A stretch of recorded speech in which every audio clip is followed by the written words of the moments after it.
Welcome to the March 2025 program of Kansas Authors Club. We have Lori Martin with us today. She is an associate professor of English at Pittsburg State University.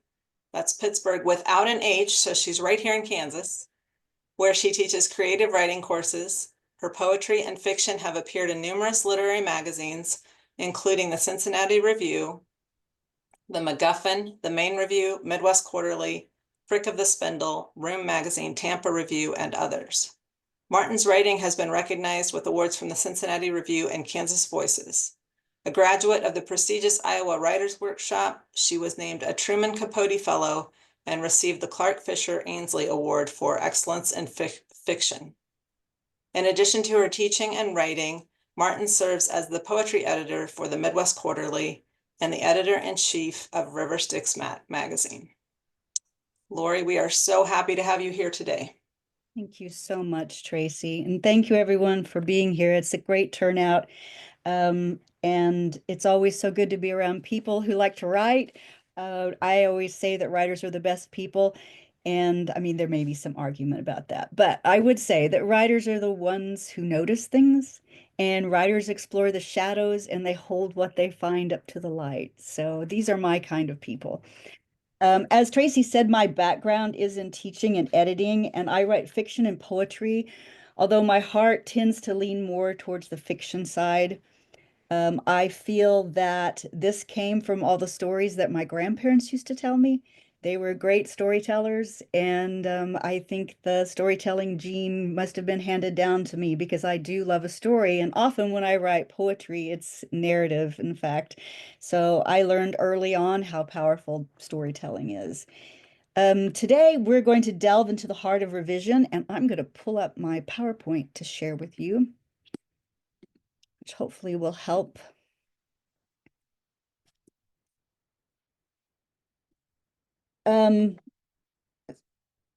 So the idea for this is that it isn't just a mechanical process, the idea of revising, it's a journey of discovery. And so we're going to explore how to find the heart of the story and how a structured approach can illuminate that core. I've never written, I'm pretty sure you're the same, but I've never written a story that didn't require a lot of revision attempts. And in my case, half a dozen sometimes, and sometimes more. An average number of revisions for me used to be around 9, no less than that. And since then, since I've been following this technique for finding the heart of the story, it has streamlined it quite a bit. Most writers, I'm sure you're also like this, you revise a lot. And for some people, it's something you dread, and for some people, you look forward to it because you sort of discover new things as you go. Um, and I would say that very few people have been able to write successful work in just one attempt. I think if they say they are or they're able to do that and it's highly successful, I would be suspicious of that. There's stories that William Faulkner claimed he wrote, let's see, As I Lay Dying in almost one attempt, and he wrote it while he was working at a power plant on a piece of paper, like during breaks or when it was quieter. And when you read As I Lay Dying and you see the structure of that, that seems a little doubtful to me. But anyway, that's the story he likes to tell. Um, so as you know, though, fiction writing is very, very hard, right? A writer is someone for whom writing is more difficult than it is for other people, Thomas Mann says. So when you're writing fiction, you're juggling a ton of things. You're juggling character arc, world building, language, dialogue, plot, conflict, setting. And so it's no wonder that after you finish a story or even a book, you've got no idea of what you've done. And it's no wonder you look at what you've written and you think, I don't know what this story is even about.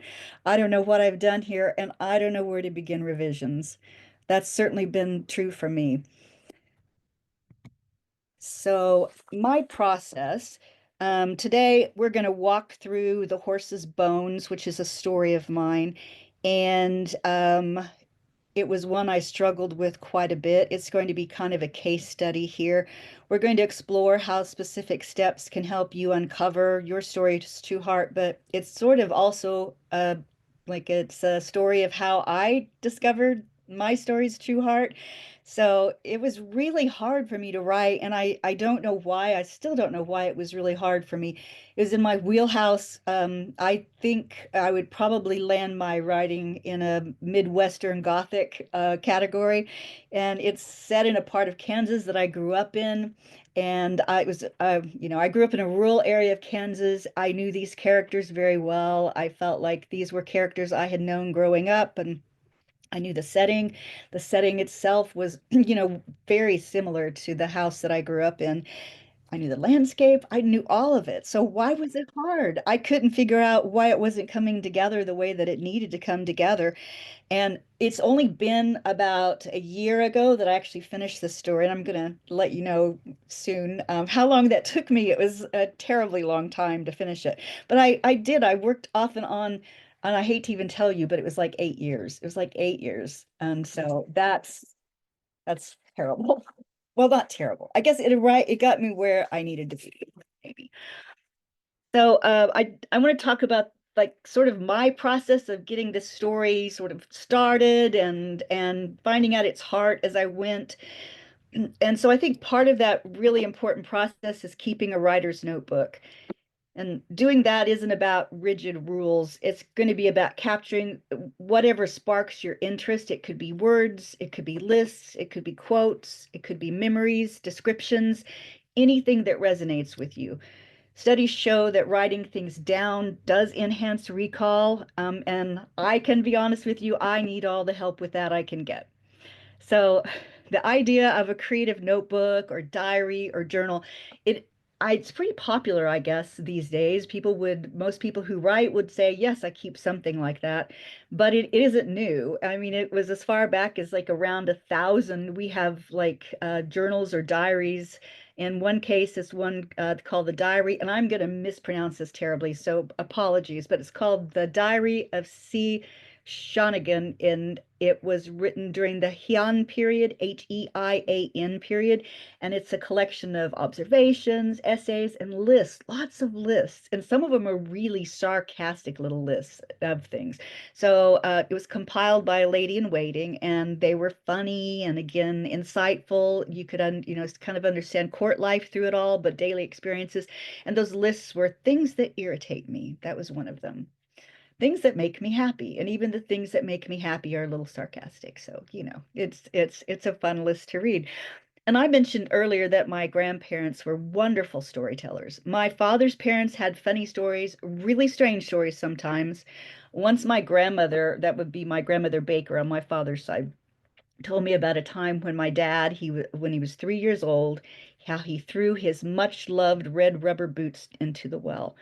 And when she asked him why he did it, and I mean, are you a little appalled? Because I'm thinking, what is a 3-year-old doing around an open well? But she didn't talk about that part of the story. So when she asked him why he did it, he said it was because he loved them. And I always thought that was so weird, but also, isn't that kind of Stephen Crane-ish? Like it has that sort of little nod to Stephen Crane here. So I don't know what was up with that, but it was very funny. And then on my mother's side, my grandmother would tell stories about cowboys and about Native Americans because they lived right on the border of Oklahoma, which is where I spent most of my growing up years, and we lived there when I was a young adult as well, when I was first married. Um, she had stories about bulls going crazy and tearing up trucks, and they were wild. They were really wild stories. People always died in her stories in dramatic ways, so it's no wonder I love Gothic writing, right? I mean, there's no help for that. But one of the stories she told me was about a bottomless pond, which I thought was cool. And not so cool was how a man had died in it. And I remembered that story as an adult. And I guess how could I forget it anyway? But as an adult, when I began to keep a creative notebook, that's one of the things that I wrote down. And I was fascinated by it. This is just a little quick slide showing all the benefits of writing things out by hand. And most of us probably know this, right? But If you don't, here's like 10 benefits for writing things out by hand. Some people though keep creative notebooks on the computer. Definitely I see my students doing that a lot. It seems to be more comfortable for them than it is for some older people who are used to writing things out. But I do think they would benefit more from writing it out. Um, so this is back to the steps that we were going to go through. This is step two. So the first one was keeping a notebook. The second one is honoring our obsessions, which seems a little strange too. It's just really an invitation to embrace what makes you, you, right? What makes you, and weird. What makes you weird? When we're young, we're always afraid of being weird, and when we get older, we're like, oh, I don't mind. I'm who I am, and we sort of embrace whatever we are. So, I have learned to lean into things a little more too as I've been writing and as I've gotten older too, but leaning into things that really fascinate me. I went to graduate school in my 50s and I was older when I really started writing, in fact, but when I was at graduate school at the University of Iowa, I was really fortunate to have Marilyn Robinson as one of my professors, but also as a mentor. And she's the author of Gilead and Housekeeping. She's a Pulitzer Prize winning author, and she was intimidating, absolutely intimidating. She was also brilliant, and she was brilliant to talk to. She was brilliant to give feedback. She was a brilliant writer altogether and a wonderful teacher. But one thing she suggested was that writers should honor their obsessions. And at the time, I thought that was the strangest advice. But after a while, when I thought about it, that thinking of obsession as one of those things that you come back to, like again and again and again, we've probably all been told not to obsess, right? We talk about it like it's a bad thing or something. But we've probably also been told that you shouldn't write the same type of story twice or over and over again, certainly. But you'll notice that many writers that we absolutely love and we consider classics, that's what they do. They write basically the same story over and over and over again. And that's one of the things we love about them is that the story is just pulling us in. There's something about it. They write the same things thematically. So you could say they're obsessive too, but their work isn't boring. It's on the contrary. We have Edgar Allan Poe, for example. He writes about the death of the beautiful woman and then the grief of the beloved. And then we have Charlotte Bronte. Love her stuff, but she often writes about the orphan who becomes a teacher, who falls in love with a brood, upon whom violence is in some way visited. And then we have F. Scott Fitzgerald's work, and that's going to be about the corruption of the American dream, about ambition, loss, money, class. And then William Faulkner, who I adore, his work is interested in the decline of the South, race, family. Then Ernest Hemingway, how can you not love Ernest as well? But he wrote about war and violence and death. So those are sort of obsessive, right? Um, and so we also know that setting and landscape can also be obsessions for most of these writers. You've got Faulkner, who's a lot of his stories anyway were centered in Yoknapatawpha County, which he made up. I mean, I think it was to play with his readers because that is a hard word to pronounce. He invented it, and but the thing is, it's recognizably located in Faulkner's home state in Mississippi and in the area that he grew up and lived in. So, and if he wasn't setting that story in the South, his stories would have been, and novels would have been very, very different. And we can't say too much either about the gloomy ancient settings of Edgar Allan Poe. He's going to write those things over and over again, or the glittering, rich settings of Fitzgerald's. But back to obsession. When we write about what we are obsessed with, it's endlessly fascinating to readers because our obsession with the subject comes from our own fascination with it, our own grappling to come to terms with it, and the way that whatever this obsession is fires our imagination. So a good entry for your creative notebooks might be things I'm obsessed with. And then this list will probably change over time. That's good too, because obsessions change too, but there will be certain things that you won't be able to get away from. And again, that's good. That means you're grappling, you're trying to work something out. And that's where the fascination comes from.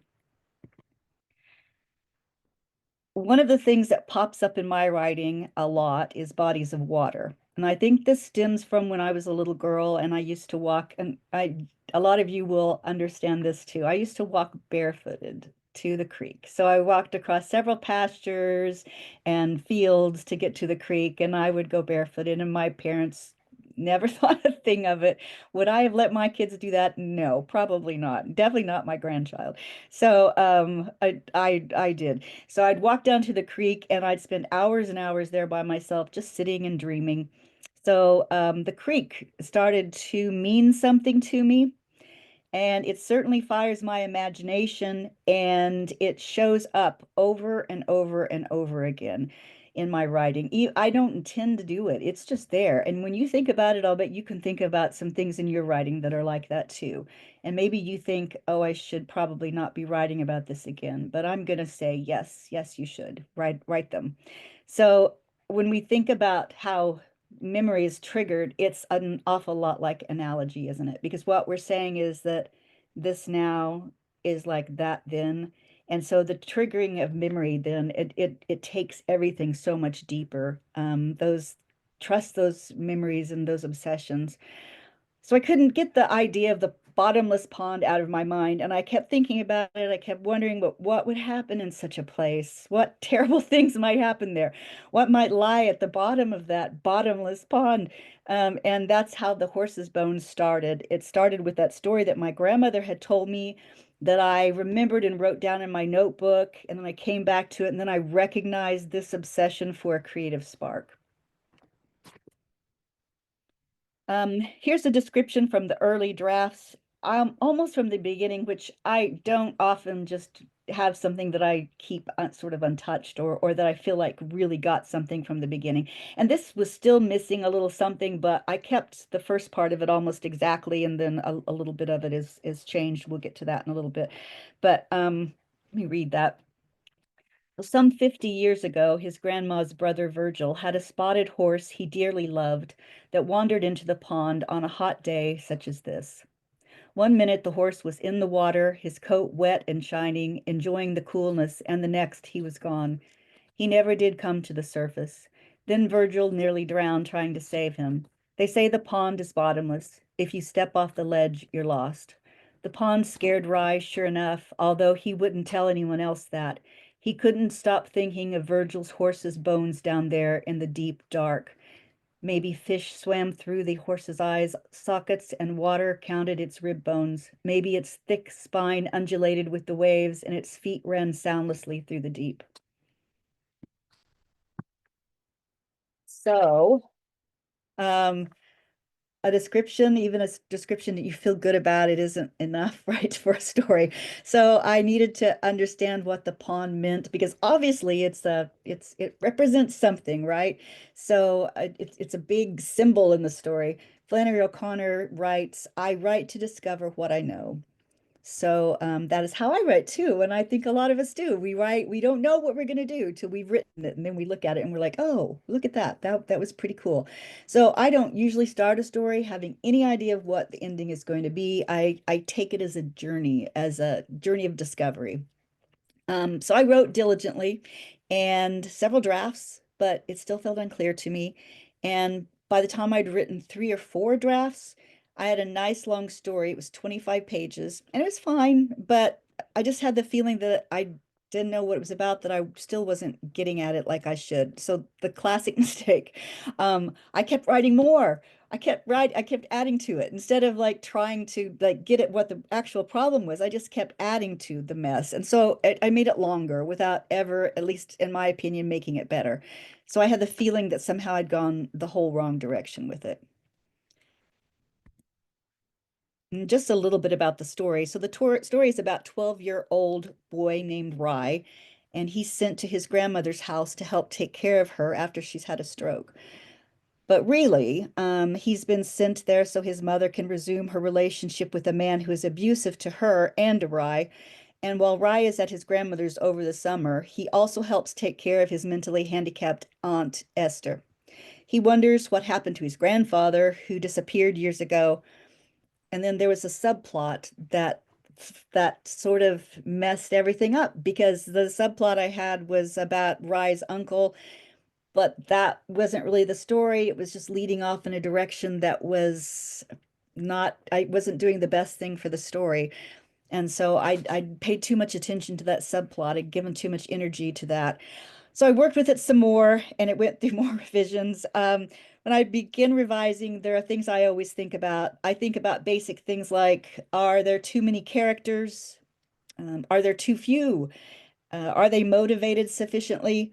I think about pacing. So am I taking advantage of tension? Does the scene drag? Does the scene do enough? What about point of view? Is this the best point of view from which to tell the story? And if I were talking about my novel, I would have a whole thing to talk about point of view that I got stuck in the middle of my novel because I was trying to use one point of view and it wouldn't take me far enough. So I had to include some other points of view in order to tell my story. But that's sort of parenthetical. Um, so another thing I look at and I pay careful attention to is dialogue. And I tend to read dialogue in my stories out loud, mostly just to see if it sounds natural. And most of the time I end up cutting a lot of it. Humans, except, for when they're talking at you like I am right now, they tend to speak in short bursts. And I like a good monologue. I mean, Shakespeare and his monologues, they're the best, but that's not, it doesn't feel so authentic or natural. So I have to curb my temptation.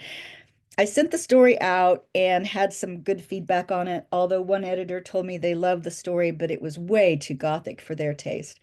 So I sort of decided maybe they weren't a good editor for me anyway, because yeah, I don't know how I get away from that. Like it's just the thing you write, right? So even when I try not to, that's what comes out. So I just kept coming back to the question though, what is my story doing? Like that was what was really bugging me. And ironically, that is something I ask my students all the time. Isn't this funny? You just don't take, is like doctors don't take their own medicine, same thing. I tell my students that all the time. It's a technique we've been using for a long time. We even have we have a method for it, which I'm going to get to here in a minute. And I just wasn't applying the same techniques to my work because of course I was supposed to be beyond that, right? I was supposed to be able to look at it and just magically understand everything about it. So the next thing I did was to leave it alone. And Stephen King, who, even if you don't like the horror novels that he writes and horror stories, I guess he writes those too, but he's written an excellent book on craft. You've probably read it on fiction called On Writing. And I've used it in my classes and read it myself. I feel like it's just speaks very naturally to the idea of writing and the needs and demands of it. But he recommends that you stuff early drafts of any writing into a drawer for something like 6 weeks before you come back to it. So the idea is that it takes that long to disassociate enough that you can read it objectively, at least more objectively. And most of us know that feeling. I have done this. I have finished a story and it was wonderful. Boy, it was the most brilliant thing that anybody ever wrote in the whole world. And I just send it right off. And the minute I send it right off, I realize all the things that are wrong with it, right? All the embarrassing things that are wrong with it. So I think time is good for that. It does help you look at it more objectively. Oof, I've learned that the hard way. I was always happy to leave this story alone. Was really kind of sick of it at this point. So I left it alone. By this point, I've left alone now for 2 years. So I was working with it. It was like I told you, it was 6 years overall. So it by this point, 6 years, I just left it alone for 2 years. Ignored it completely. And until there was a time when I didn't have anything for my writing group. And so I was like, well, let's look back and see what we've got. So I pulled out this story and I thought, well, it'll be good to get some feedback on it, right? So that's another invaluable thing for a writer. That's going to be finding your ideal reader or readers. So steps 3 and 4 are distance and also finding your ideal reader. So that's, I think, really helpful. And an ideal reader, again, someone who understands you, who gets what you're writing. I feel very fortunate with my writing group that there are people I've known and people I trust. You want them to be very honest with you, but you want them to also have a feeling for your work and what you ultimately want from your work.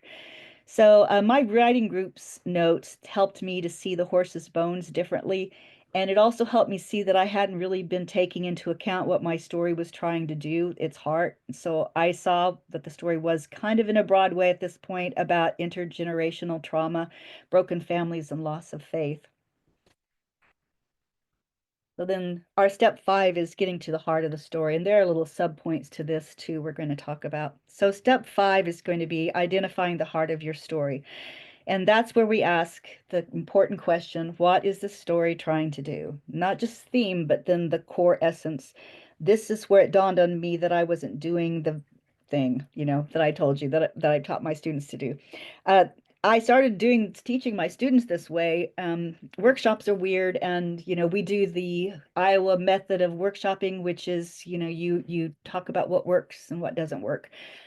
But it felt like a lot of time was often spent, especially in my like my earlier classes, my introduction and first and second year classes, that a lot of it was spent on things like somebody's name they didn't like, or the fact that somebody had misspelled a word, or that their punctuation for dialogue was incorrect. And there's reasons why they do that, because those are things you can talk about those things. Those are easier to talk about than the craft of the writing. But so we started doing a little bit different with that. So I write, we're going to look at these in a minute, but I write these on the board as we go. And at the end, when I ask the hard question, which is what's the heart of the story, it's easier to put together with all the information there. So here's the process. These are the subpoints I was talking about. When we talk about it, we're talking about something specific. It probably means something different to different people, and I'm sure it's been probably defined in different ways by different people. For me, the way that I've been doing it is thinking at it like this. If it were a published complete story that we were studying, we would call it theme. What is the theme of the story? But since that's not where we're at, we're not there yet. We're looking for what the story's trying to do and what the story's trying to get at. There can be several things that the story is trying to do or trying to get at, but not everyone's going to see those same things. But the idea is that even if the story isn't completely there yet, it's yearning for something, and identifying it will help us make decisions as we go forward. So the first one is summarize the story in 3 sentences, which is hard, really hard. Describe the structure, identify the point of view, describe the setting, detail the protagonist, everything we know about the protagonist, identify internal and external conflicts, and then if we see them, we also discuss symbols and significant images. And then by that point, then we have the question about what is the heart of the story. These steps help reveal the heart by forcing us to look at the story's fundamental elements. By summarizing, we distill the core narrative. By making it so brief, we have to leave less important things behind. Then when we describe structure, we see the story's architecture, and the architecture of the story should support the story's heart, right? So if the narrator, for example, is frightened, her psyche fragmented, then possibly the architecture of the story is going to be fragmented as well, which will help underscore the story's meaning and what the story is trying to do. Point of view and setting reveal the story's lens and environment. And if the story is in first person, we might feel the narrator is unreliable, and that'll help us understand the story better. If it's distant, we should be feeling some effect from that as well. And setting works in so many ways. For Midwestern Gothic, it's often the isolated spaces that function as a character, and then they create kind of a feeling of dread and isolation. Detailing the protagonist, so going through all these details about everything we know about the protagonist and the conflict, it unveils their motivations. So we see who the protagonist is, we see what they want, and all of this then are steps to the story's heart and what it's trying to do. Here's an example from about a student. A student wrote a story about a man and a woman. They were having an argument in the garden, and the story was about temptation. Okay, is it kind of clicking with you? All of you are thinking this, aren't you? Right? And I said, "Did you notice you wrote a story about the Garden of Eden?" And he's like, "No, I didn't." I said, "Well, take take another look." So he did, and it really opened up the story for him, and it gave him he knew then what to keep, what to get rid of, what direction to go when he launched into revision. It's super helpful for him. And I saw this firsthand.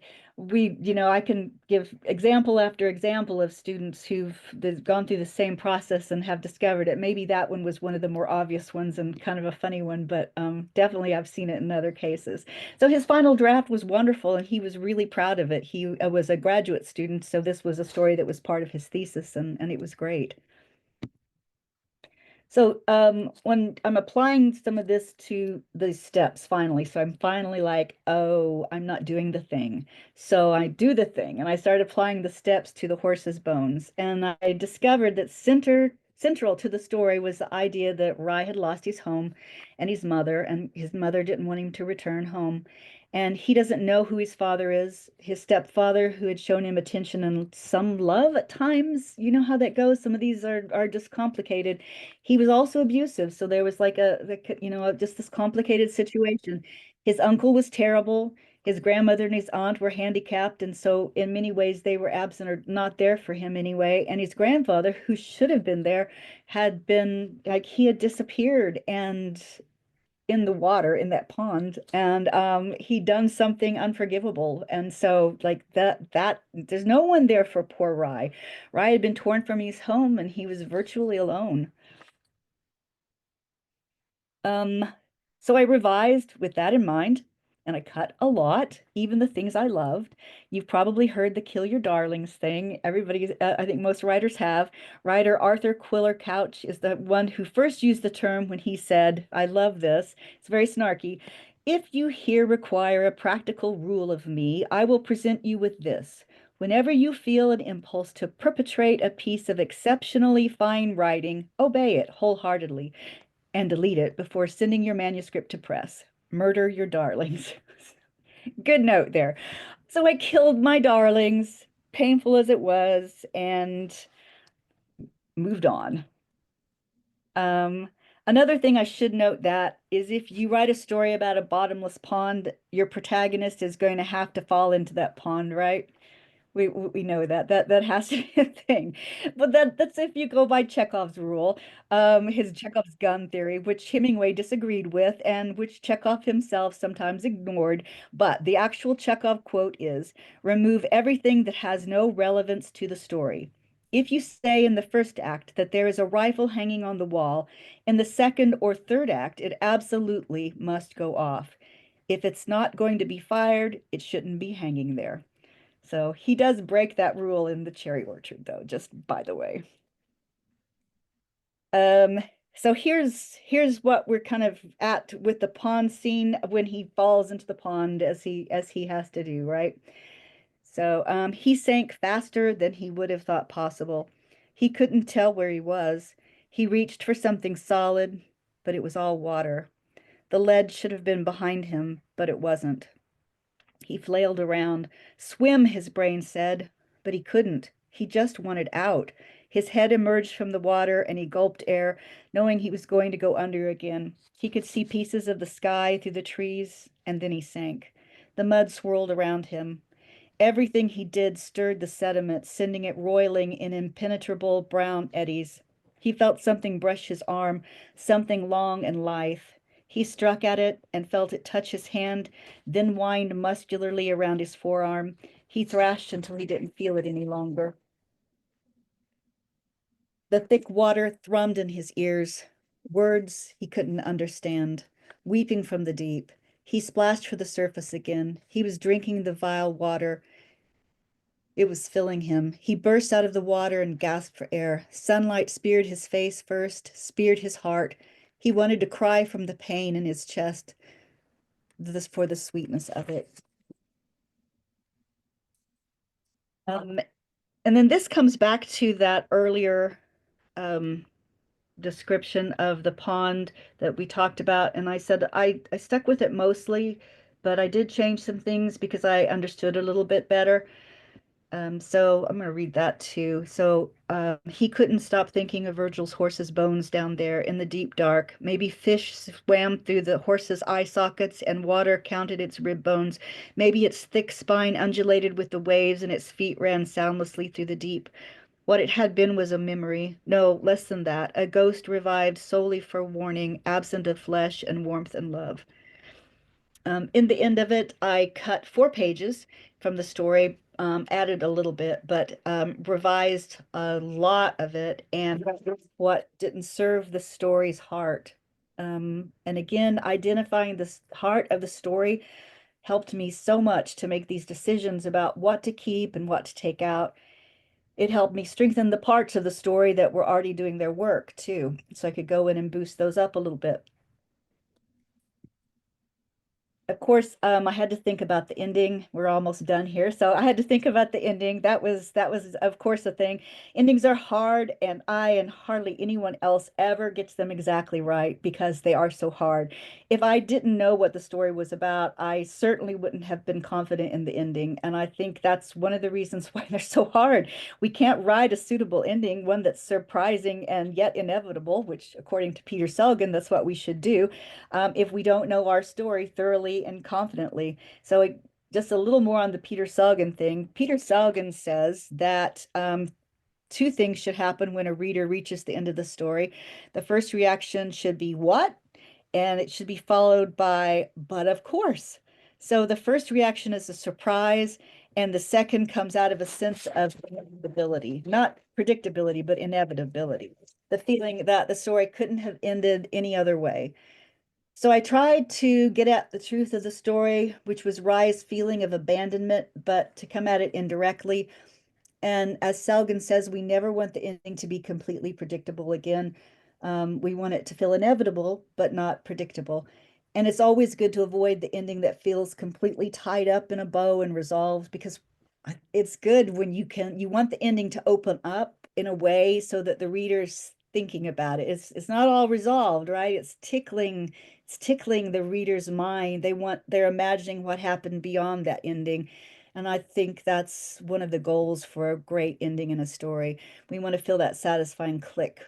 We talk about that a lot when we talk about poetry, but it's also kind of because when you get that ending, it's like that click of the box. You get it and it sounds perfect. It's just what you wanted.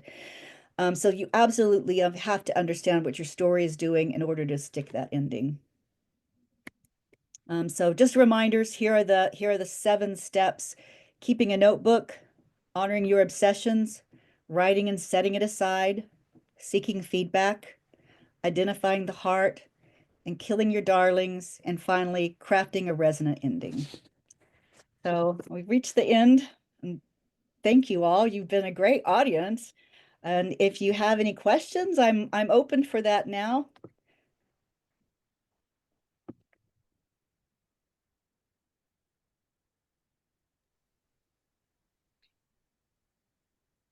My didn't get to my audio button there.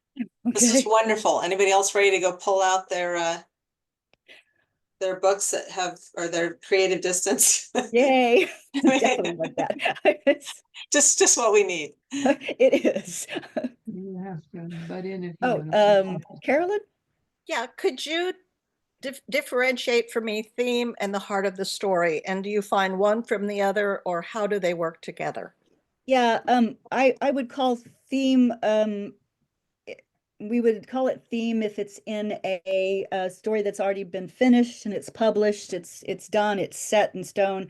But when we're still revising it and we're not sure what it's doing, we're looking for the heart of it as opposed to something that's sort of more solidly set in stone. Okay. Yeah. Mary Lane. Hello. Hello. I listened to yours. I watched your you. presentation. It was really good. By the way, I'm friends with Olive Sullivan. I bet you know Oh, her. wonderful. She's amazing. Wonderful. I Yeah. love Olive. I had a question on when you were talking about the student with the Garden of Eden story. Mhm.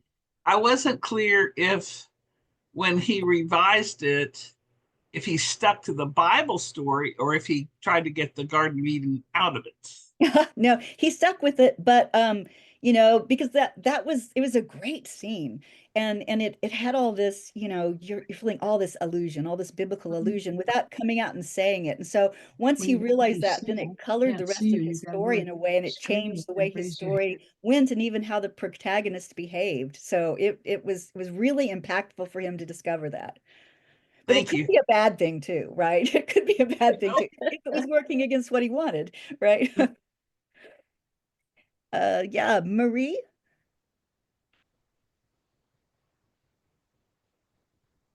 I think you're muted.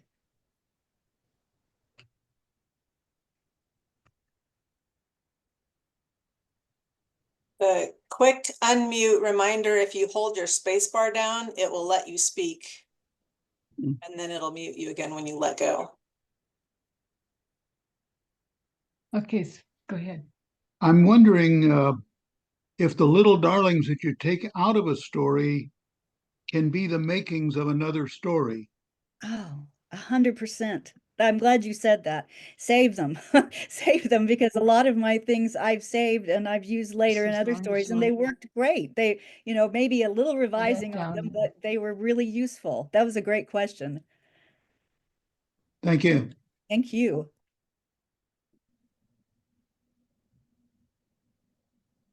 Chris. Yes, I was thinking back when I was a teacher, to get at, have students figure out what was happening in a story beyond plot and characters, Yes. was to find one word, and like in your story, it would be pond, Yeah. and then ask the students to say everything that word, if they could think of things that were connected with that word.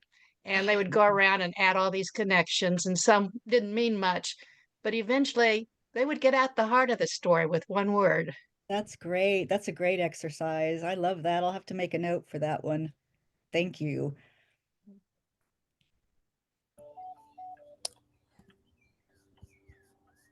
Could you speak more about the, honoring your obsessions? You know, that can maybe be looked at as a positive thing. Your obsessions, or negative. I mean, different. Different than your passions or your hobbies or your interests. So just speak a little bit more about that. I thought that was very interesting. Okay, thanks, Patrick. I always think about it in the way that you have maybe a memory that something that happened in the past, and no matter what you do, you can't get past it. So that's one way I look at it. So like it just, you know, you keep coming because you're trying to work it out. You're trying to work out what happened. You're trying to, you know, bring some understanding to whatever it was. So those things that are tickling your mind like that, I think that's part of what I talk about when I'm talking about honoring your obsessions. But also there are those things that, like the setting, like different settings. So in like I grew up in a very rural area, and again going to that creek, you know, on a just at least a weekly sort of expedition, that creek started to develop kind of a symbol or meaning to me in a way that it just always tickles my memory. It's always there when I think of childhood, when I think of I don't know, I don't know, sort of a dark experience, because it was sort of dangerous, you know, that I was down there. But there's something there for me. There's something that's rich because of the memory, but also because you know well, I guess because of the memory. But it works as an analogy too, you know, in that way. Does that make sense? Yeah, it does. Thank you. Thank you. Okay, thank you, Patrick. That was a good question too. Anybody else?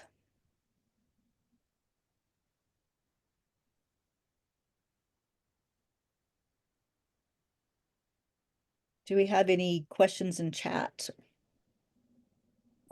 I was looking, I think that they've all been addressed. Okay. CJ says this was a very helpful presentation. Thank you. Ann Anderson says she likes the crossover to nonfiction and poetry.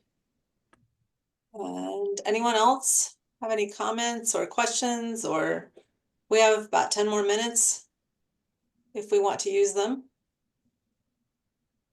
I'd love to hear from you. Hey, Mary Lane.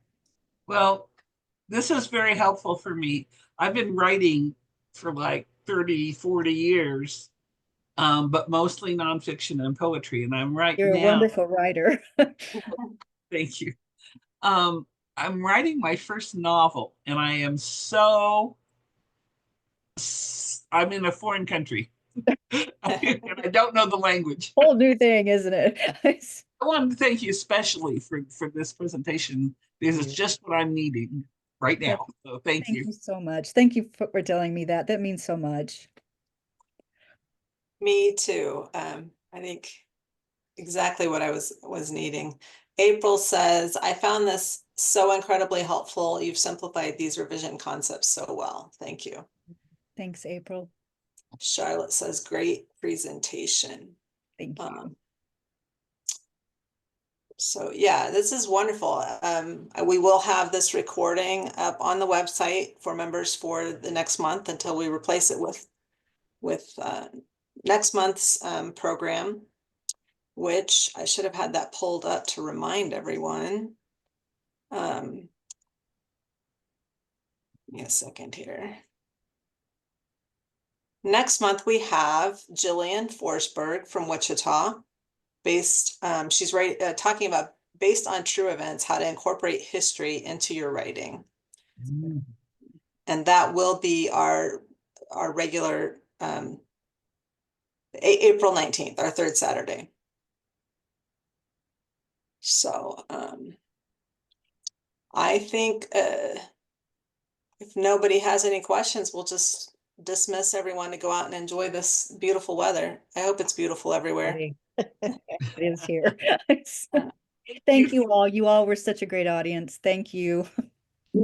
Thank you, Lori, very Thank much. you. This was Great. wonderful. Thank you. Bye-bye. So good to see all these faces on a Saturday. Absolutely.